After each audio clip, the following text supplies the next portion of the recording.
evening, good afternoon, ladies and gentlemen. Welcome to the third episode of the Rob Harris podcast. I thank you so much, so very much for joining me here today. Those who are watching this on YouTube, hello, welcome in. Those who are listening to my voice, I want to invite you in for this very special day, this very special evening, this very unique conversation that we will be having here today.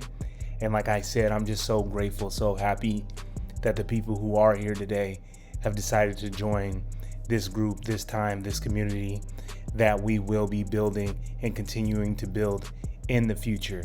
Again, this is the Rob Harris podcast. Make sure if you're watching this on YouTube, you share this, you like this, you subscribe to this for all the new updates and everything coming out. We want you locked in right here so that you are growing with us. As I grow, you grow, the community grows, and we do this thing all together. Like I said, I'm so excited to be here today. As you guys can see, I got a little bit more lighting here today, which super excites me. I feel like I'm becoming more official each and every time I do one of these. I'm also getting more comfortable each and every time I do one of these. And like I said, I'm so grateful to have everyone who's here watching and listening to the sound of my voice or looking at my beautiful, handsome mug. We thank you for being here. As always, this podcast, this YouTube video, this thing is put together for you. We want to build a community surrounded by you. And I was speaking to somebody the other day, using me as, I guess, the person who's bringing the community together. But again, we want this thing to be led by you. Any questions, comments, concerns, communication that you want to have with me, I do have an email that is listed below in the comments. I also am putting together a Pantheon so that we can continue this community and continue this group once I do log off every week, so that we can be in constant communication. We can engage one another's with some of the issues that life may be bringing, or some of the successes and the things we want to share with one another that life is sharing with us. Because the one thing we always want to do is live life in a state of gratitude. And if we can come together, things are not always as bad as they seem.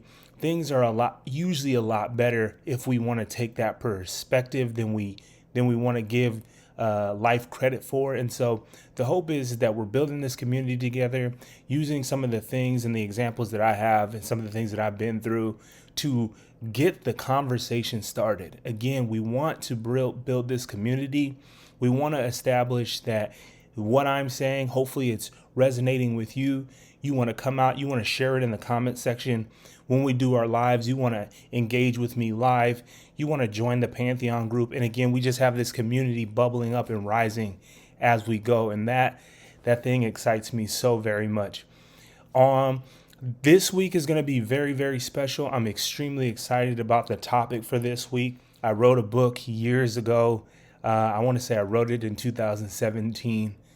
It was an electronic book. And as I described, the reason why I was doing things back in the day was not for the right reasons. However, this book that I wrote, it's a short ebook that I was writing to try to get my name and establish some credibility out there into the coaching community and the life engagement community. And I looked back at this book recently and I actually thought I had some wonderful points. So what I've decided to do is rewrite the book. But what we're going to do today is we're going to talk about that book. It's called The Art of Making It Stick. And I like I said, I wrote it. I'm extremely proud of the fact that I wrote it. And we're going to talk about the 6 things that I have in there. It's going to be very quick. We'll touch on it all briefly. When I rewrite it, go ahead and grab that and I will let you guys know when that is done. I don't really have a particular date for that, but I'm so excited to share the 6 points with you here tonight. And again, hopefully we can engage one another off air. Again, depending on how this thing gets rolling and how fast it gets rolling, I may do a live so we can talk about some things together as a group and as a community and things of that nature. But the best way to get in contact with me and to get information, the ebook will be free once it's rewritten for the people who are in the Pantheon accounts. And we will also have learning materials, classes, and conversations that will go on via Pantheon. So make sure you guys get on that. You subscribe to the Pantheon account. I want to say it's like $5 a month or something like that. And it's nothing crazy, but it's going to be some great information, and it's again facilitated by you. The goal of this podcast is not just for me to get things off my chest. This is to build a community, sharing my examples.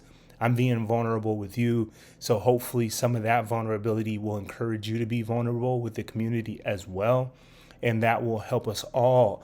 Because right now, I'm hoping that where I'm at in my life, I can reach some people who are in similar areas, or people who are, I don't want to say behind, but I guess age-wise, a little bit behind some of the experiences that I've had. And then we can all, and I think I've said this before, and if I didn't, excuse me, because this is how the podcast really got going. Is I really feel like you hear leaders of their respective fields talk about success once they're already there.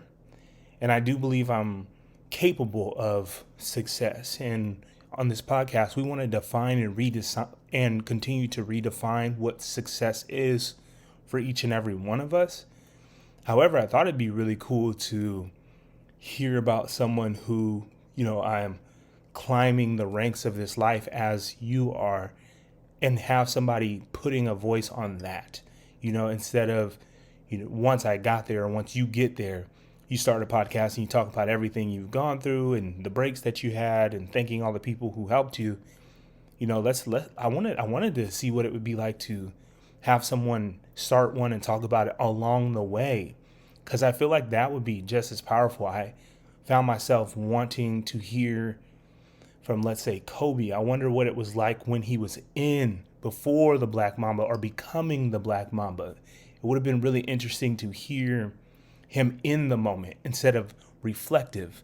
And so again, this thing kind of got started because I wanted to build a community of people who were searching for what their definition of success was, and having someone talk about what my definition is, and hopefully we can form our definitions together.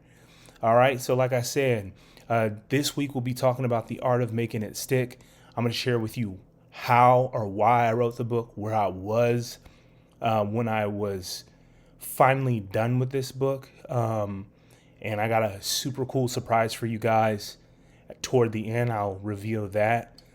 But yeah, so this week will be about the art of making it stick. And so to just recap the last two podcasts, the first one I kind of gave the background of my life, where I've come from. The second one talked a lot about accountability and what accountability did to help shape my life. And I think that this being the third podcast is a really good place to jump in the art of making it stick. So you got your accountability, you got your responsibility, you got the things that you've accepted in life that starts to mold you into a more complete person, and someone who can contribute to society, not in the way of just being someone who can do a job for society, but someone who can actually move the needle positively for society, because we've accepted the accountability factor, the responsibility. And a lot of people speak about it like it's a burden. But I was having a conversation with my wife and a couple people from my previous employment, and someone had told me it was really interesting to see that my legacy was still living on in that work environment. And I said, well, I was never focused on the legacy. I was focused on you all. I was focused on making it about the community and moving the needle forward that way.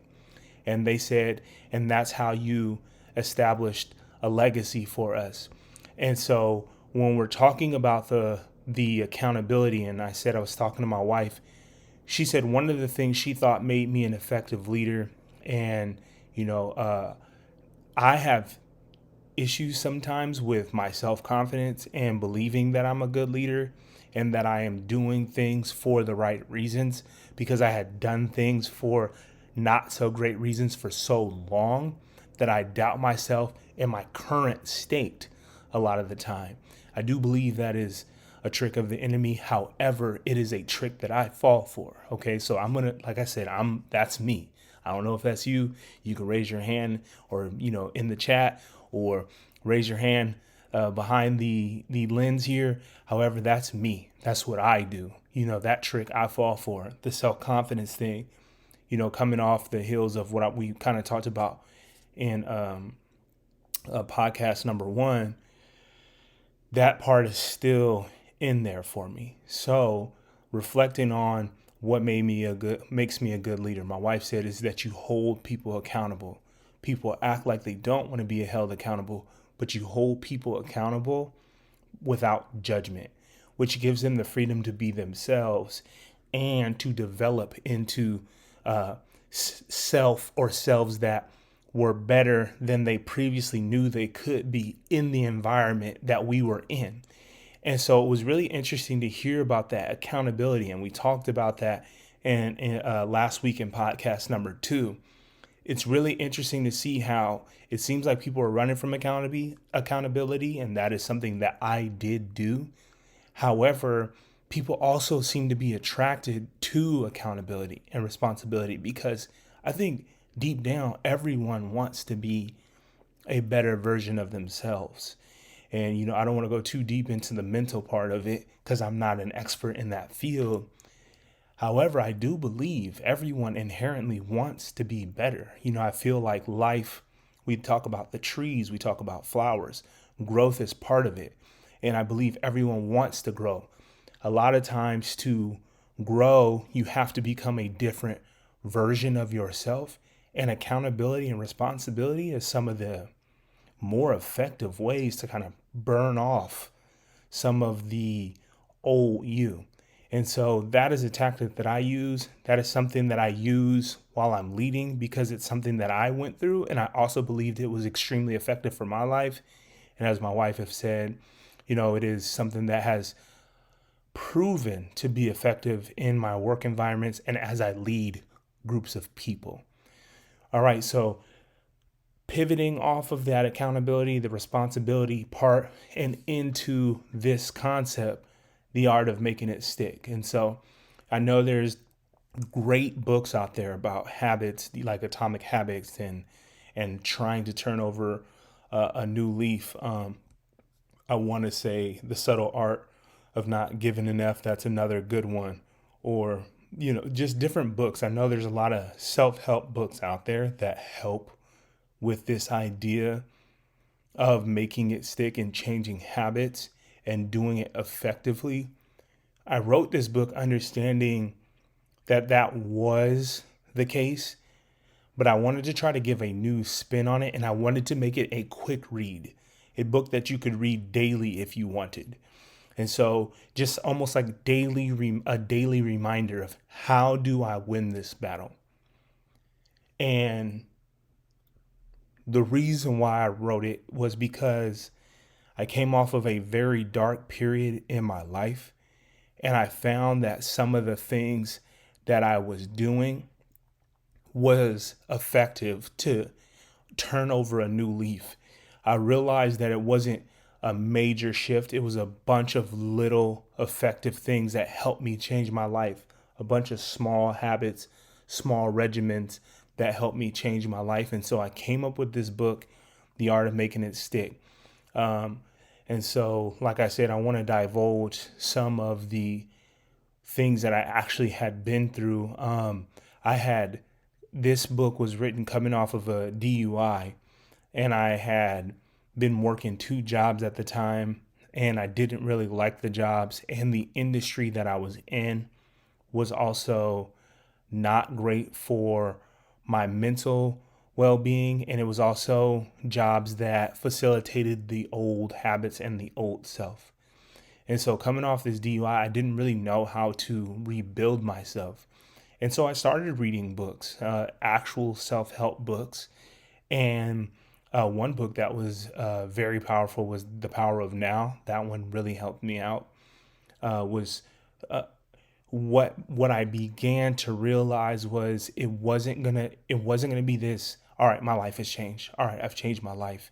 It was, okay, what can I do today? Waking up on time, going to the gym consistently, cutting out drinking alcohol. There was a lot of things that I had to do that seemed impossible. And so when I did do them, I decided to write this book. Like, sitting in those AA meetings, after sitting in those meetings and seeing people and meeting people who struggled just like I did, I was like, what was it for myself as I reflected that helped me? Because what helped me might help someone else. And even though some of these books are really, really great, what if you were able to put a face and a name to someone who wrote it, and that person who was writing it came from the place or wrote it shortly after the place, similar to this podcast. So I wrote this book, and I'm going to go over the 6 steps very, very quickly. I hope you find this helpful. And like I said, we're going to re-release the book. It'll be free for Pantheon members. I don't know about price. I don't know about anything like that. I really just want to, like I said, this is a book for daily reminders. These are 6 steps, and let's jump into it. So like I said, The Art of Making It Stick. This was written coming off of a dark, dark period, and the DUI and the situation doesn't quite describe the heaviness of that time period. And so, like I said, maybe trying to figure out how we can go in deeper detail without doing it in this public of a space. We'll figure that out. It is a work in progress, because I love to be transparent for the ability to help others. So I was going through this situation, coming out of this situation, and I was finding things that were actually effective. I have really changed my life, by the grace of God and the power of God and the movement of the Holy Spirit, along with my willingness to change, has helped me really change my life. And here are the 6 steps. I'm going to go over them one by one, and then I will briefly touch on each one. Okay, step one is do it for yourself. Number 2 was start slow and take it slow.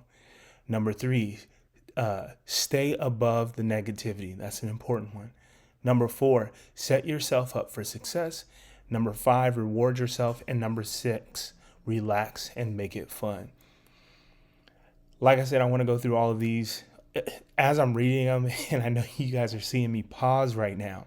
It's actually really funny because I love these, and I think it's nuts that I wrote it. I really love these points, and maybe that's why I wrote it, right?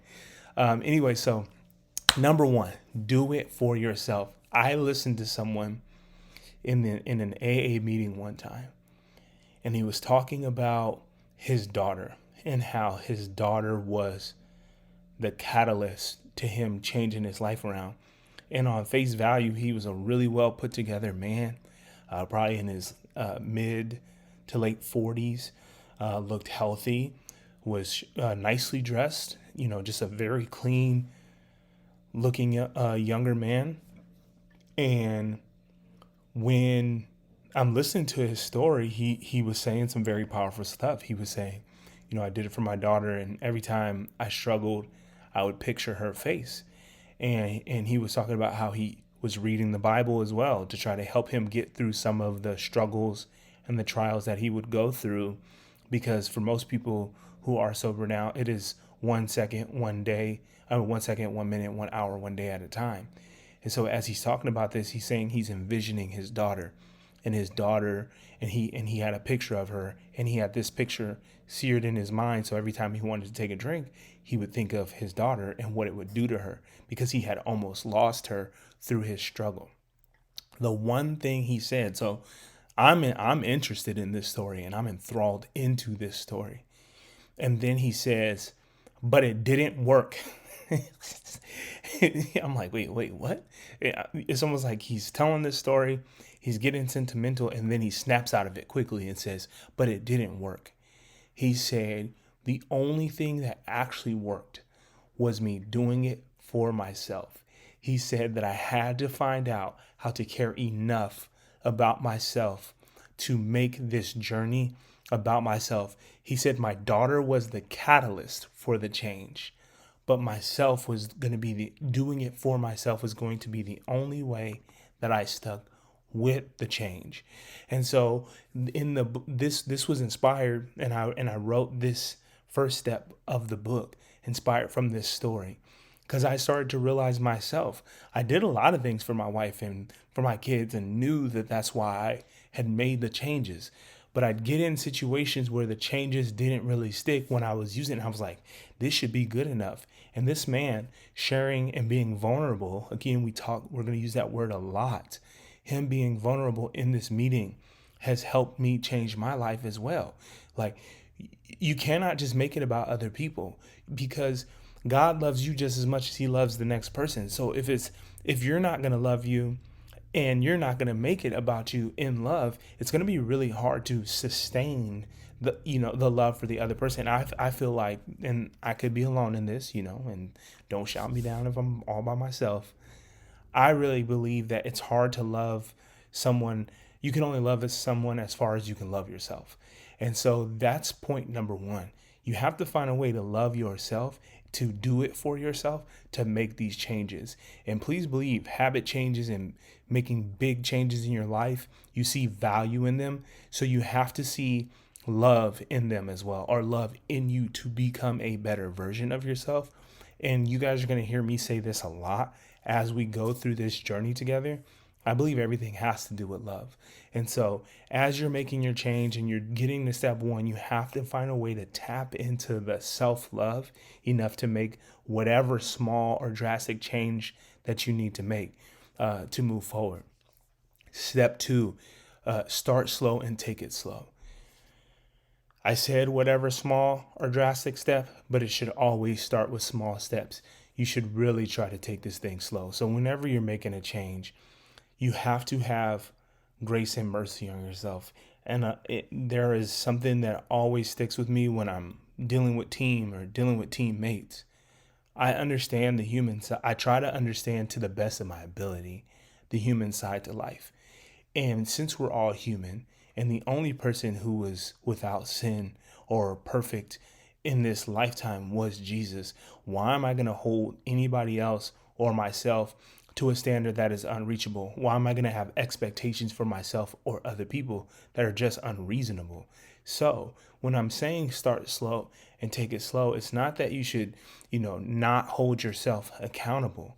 What it is saying is that you should have grace and mercy on yourself if you take 2 steps forward and you take 1 step back, because that is also the art of trying.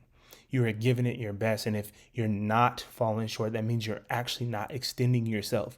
And going back to point number one, loving yourself, doing it for yourself to make this challenging enough to become a different version, accepting more responsibility, more accountability to make it tougher. So that step back seems to be pretty natural. And I can share myself. I had setbacks as I was getting sober and trying to change my life. However, I understood that it was a heck of a challenge. And so starting slow, and then taking it slow as you get started is going to be something that is extremely important. It is critical for the development that you do not judge yourself, be so hard on yourself that you just stop all the progress altogether. Because burnout is real. When I'm teaching people who are underneath me, leaders underneath me, burnout is real. And you need to accept that humans have limitations sometimes. And so starting slow, take it slow as step number 2 is also a vital point. Number 3, stay above the negativity. And I should put the caveat, even if the negativity is from yourself. And a lot of times that negativity is from yourself, whether it's from past events that you're now facilitating in your mind, or you're putting yourself in old situations. Negativity is bound to come. And I understand that we've talked about humans. Humans are not always the nicest beings around. And so, the negativity can become from outside. But I wrote this point specifically talking about the negativity from the inside your own mind, inside your own heart, because My mom used to always say this. She says, everybody else is already going to try to tie you down and try to tell you what you cannot do. Why would you be the advocate or jumping on the same team as everyone else? You should be your biggest cheerleader. She used to always say that. And as a kid, I had no idea what she was talking about. But now, as I sit here, I'm laughing with you and I'm telling you, and I'm writing books about it or writing electronic small books about it. Hey, that negativity a lot of times comes from situations and you're re-bringing them up for whatever reason. And again, I'm not an expert in that field either. The point is that you have to stay above the negativity. And that's also the important part of taking it slow and having grace and mercy on yourself, is understanding when you're trying to expand and when you're trying to get better, it is going to be tough. Similarly to lifting weights, when you're lifting to the point of failure to try to get stronger. The point of getting stronger is to actually fail at some point. You're lifting to the point where you may actually fail, and you should fail. And if you're not lifting to that point, are you getting stronger? And I think that that's a vital, essential thing to be thinking about for us here, is that you got to stay above the negativity, because failure is inevitable if you're trying to do something that you have not done before, right? Jumping into point number 4, set yourself up for success. I feel like all these things are tying together. I hope everyone's seeing how they tie together. Is to set yourself up for success is you have to understand that you are a human. What you are doing is harder. It is going to be stressful on you. So you're going to have to stay above the negativity, and you're going to have to set yourself up for success. If you know that you're going to have a hard time waking up in the morning, to change the habit of not being on time, what can you do to set yourself up for success? Set your alarm clock 30 minutes earlier if you know you're going to hit the snooze button. If you know that you're supposed to be up at 6, you should probably set that alarm clock for 5:30, because as soon as that alarm clock hits, it might be tough to stay above that negativity in that moment. So you need to have the understanding and the wherewithal to know that your success is pending on knowing yourself, that self awareness, that self understanding. What can I do tonight to set myself up for success tomorrow? What can I do today that will set myself up for success next year? What can I do this year that will set me up for success in the next 5 years? What can I do the next 5 years that will set me up for success and my children up for success for the next 10? And so on and so forth.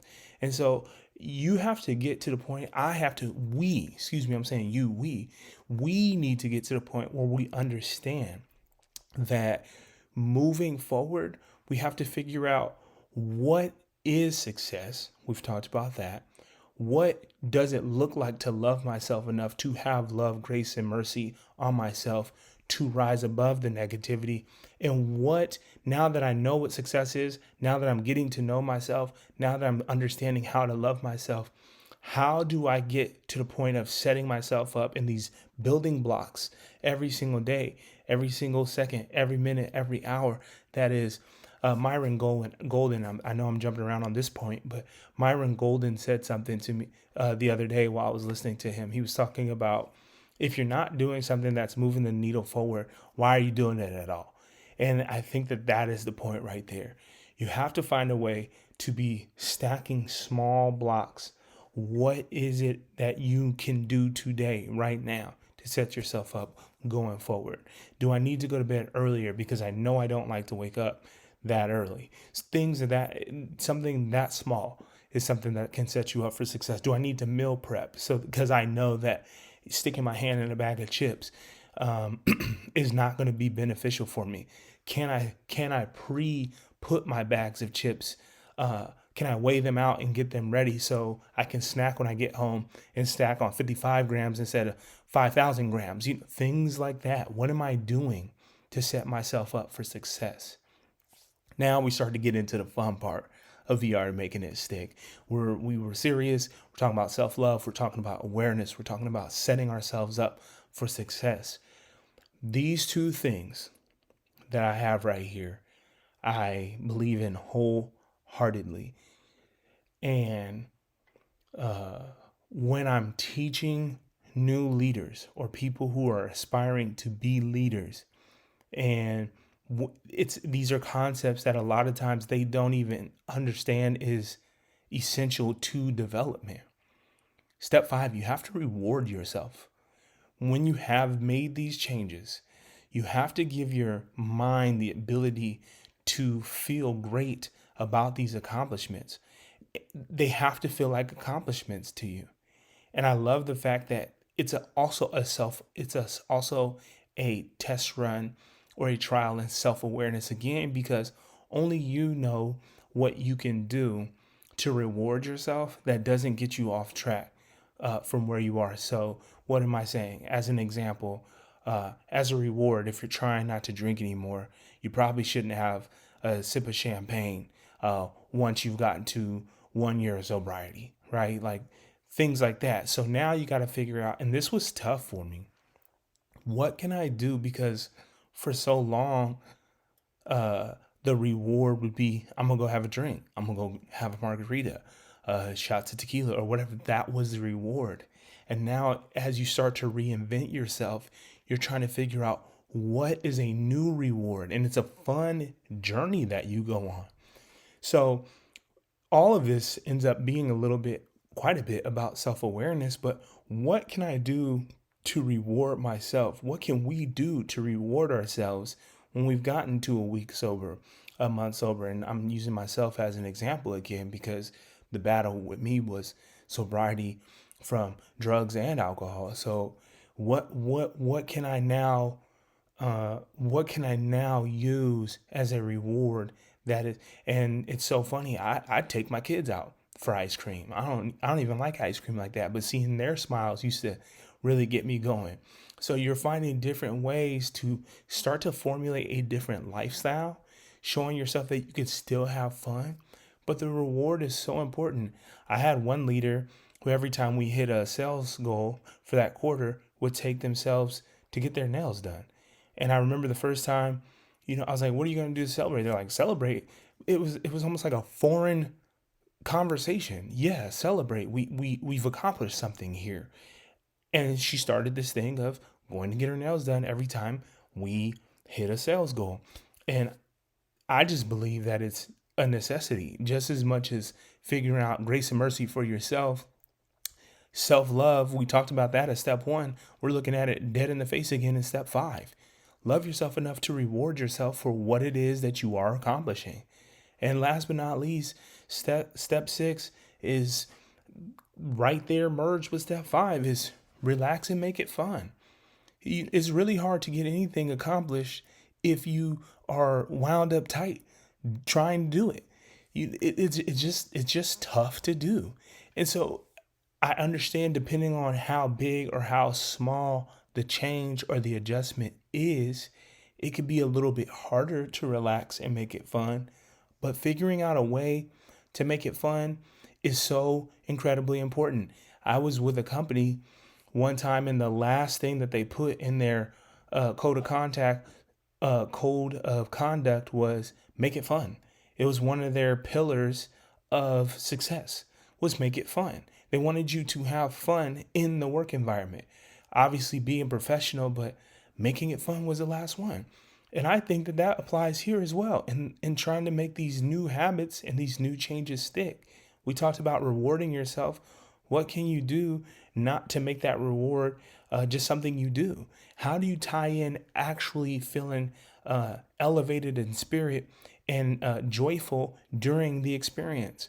And once you've achieved 5 days of working out for the first time in a week, do you have a cheat day? I have a cheat day once a week. I don't know if you ever seen The Rock. That guy's huge. He's got cheat days. What are we doing to make it fun? What are we doing to reward ourselves? What are we doing at the end? It shouldn't just always be this military. And that's the thing too, is I grew up in a situation where everything was military parents on top of the religious and biblical aspect of my family.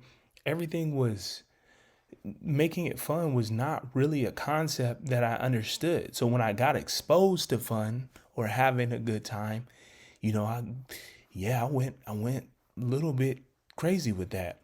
But there are other ways to make these things fun. There's other ways to celebrate these small wins. And this is not a point in there, but small wins are important, people. Everybody wants to celebrate the big sales goals and the big wins. And one thing that I used to try to do, or I do, excuse me, is what can I do to reward people weekly? What can I do to reward people before the month is over, before the quarter is over, before the year is over? What can we do to acknowledge people for doing great things and allowing our communities to be that much more effective in connecting with one another? How do we continue to say, I love what you're doing? And how can we do it for ourselves? So once we've learned how to do it for ourselves, we can turn outward and do it for others. And that's the touching part about The Art of Making It Stick, is it was an extremely personal thing that I wrote from a place of pain, but also from a place of, man, I was appreciative of what I had accomplished and what the Lord had moved me out of. And so making it fun, writing the book about it, was part of making it fun. And now I get to sit here and talk to you guys about it, and hopefully people are finding it effective and helpful. So again, those are the 6 points of The Art of Making It Stick. I want to rewrite the book. If you want the copy that is out now, you can definitely get that. Please email me, join the Pantheon so that you can get the new updated book for free. Make sure you hit the like, subscribe, share this right here. But I do want to go over the 6 points before we get out of here for the day. So we went over the 6 points of Art of Making It Stick. Point number 1 was do it for yourself. It's so important to figure out how to love yourself enough to do it for you. Doing it for others can definitely be why you start what you do. However, the sustainability is much more difficult to do if you haven't found a way to make it resonate for you in your heart. Number 2, start slow and take it slow. Baby steps. The baby steps. And what I want to say for point number 2 is grace and mercy. Point number 1 is love. Point number 2 is all about grace and mercy for yourself. Step number 3, stay above the negativity, even if the negativity is from yourself, from your own mind, right? Step number 4, or point number 4, set yourself up for success. What can I do to put my best foot forward this second so that the next minute is one of the better minutes, the next minute is better than the last minute, so on and so forth. How do I set my day up today to build on it for tomorrow? Point number 5 and number 6, those are my favorite ones because I like having a good time. And people that know me, you know that I like to have a good time. All right, number 5, reward yourself. Number 6 ties right into number 5, relax and make it fun. I hope today you guys found this relaxing. I hope you had a good time with me. I know these points were very straightforward. Again, I just had a good time talking about it. I found a way to make it fun once I came out of some of my situations. Writing this thing was very fun. And now talking about it with you tonight was also very fun.